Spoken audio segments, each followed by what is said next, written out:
We got the chance to read the Stephen King novel from 1986 and then watch the miniseries from 1990. And it's only in 2017 that we finally got the chance to see the first of 2 movies set in this terrifying universe. But if you are a fan, you probably noticed that a lot of things are different on paper, on television, and on the big screen. Make sure you watch the video until the end to know what Pennywise is supposed to really look like. If you love horror movies as much as we do, don't forget to subscribe and please give this video a big thumbs up. Today, we are showing you how the cast of It should really look. Bill. As one of the most important characters in this story, we thought that he would be really recognizable. In the book, it was hard to imagine what stuttering Bill looked like, but we had some clues here and there in the story. We could read that Bill's face turned as red as his hair when he was coughing. He also had a goofball grin when he was riding his bike. Then we could read about his blue eyes, and he was also described as the tallest and most authoritative figure in the group. But many things changed when Jaeden Lieberher got the role. The actor looked nothing like the boy described in the book, but at least they had the same heart, and that's all that matters. Ben. This character might not be liked by all the other kids, but all the grown-ups loved him because he was polite, shy, and sensitive. But when it comes to his look, most of the descriptions revolved around his weight. This is one of the reasons why he was bullied. Ben used to wear an Ivy League t-shirt, but when kids started making fun of him, he decided to stick to loose clothes instead. His look also changed when Henry decided to carve his name into his stomach, a terrifying scene that we all remember from the movie. This time, the actor Jeremy Ray Taylor looks exactly like the Ben that we imagined, and we bet that this is exactly what casting directors thought when they first saw him. Ritchie. If you read this book, you know that Ritchie is a trash mouth who can't keep quiet, and that's what we loved about him. However, some of his jokes were really inappropriate, so we think that it was a good decision to forget about some of them. Instead, he became an annoying little boy.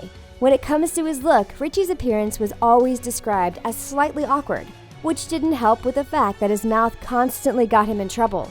And we also constantly heard about his teeth and his glasses being broken, kicked, or dropped. The screenwriter might have chosen a different way to represent this character, but when it comes to his look, Finn Wolfhard was the best actor the casting directors could find. Mike. As he was from the only black family in the little city, Mike easily stood out, and this is what made him a victim of bullies. However, if you read the book, you'll notice that his family really changed in the movie. His parents were alive in the book, and he used to work for them, which is what gave him the chance to help the Losers Club. But in the new movie, his parents both passed away in a fire, and Mike was raised by his grandfather instead.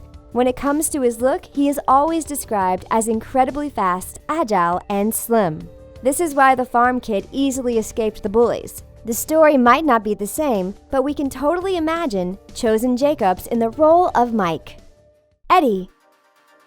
We couldn't find a lot of descriptions of this character in the book, so it was hard to cast the wrong person. But no matter what, we had some clues. His mother was always convinced that he was going to hurt himself because he was small and fragile. Even when he was an adult, his face was described as thin and delicate-looking. It didn't help that most of the descriptions of the characters centered around asthma, but if there is one little thing that we learned, it is that he had gray eyes. It was hard to cast the wrong person for this role, but what we love the most about Jack Dylan Grazer is that he really brought life to this character. Beverly. As the only girl of the Losers Club, it was easy for this character to stand out. In the book, she wore cheap and old clothes that didn't even fit her, but Ben still thought that she was the prettiest girl he had ever seen. Beverly had long auburn hair, gray-green eyes, and milky skin. However, in the novel, she was always nice to the members of the Losers Club, so they weren't really impressed by her.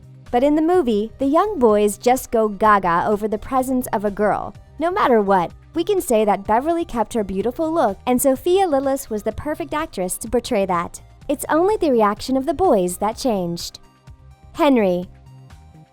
And let's not forget about the characters that we love to hate, like Henry, the bully. As the oldest member of the group, he was 12, but big for his age. However, time traveling from the 50s to the 80s changed him a little bit. He used to have a flat-top haircut, used a lot of wax, and wore a pink motorcycle jacket with an eagle in the back. However, as the movie was set 3 decades after, he lost his jacket, and his look was more adapted to the 80s. No matter what, we could still feel the 50s vibe in this character. Anyway, we won't talk too much about Nicholas Hamilton's look because we don't know what he is going to do if we upset him. Patrick. He might not be the leader, but he was probably the most terrifying bully. The book wasn't really specific when it comes to his description, but we still know that teachers thought he was a big lump of clay that had been crudely fashioned to look like a boy. With his slack and pallid moon face and his low IQ score, grown-ups underestimated him, but only the kids knew how crazy he was. Stephen King fans were surprised to see Owen Teague in the role of Patrick and even thought that he would be a better Victor. But when we saw him acting, we immediately changed our mind. Stan. This young boy was bullied because he was a grade behind and he was also religious. But even if he was a Jew, Eddie said that stereotypes didn't hold up for him because he had a regular nose and he was always broke.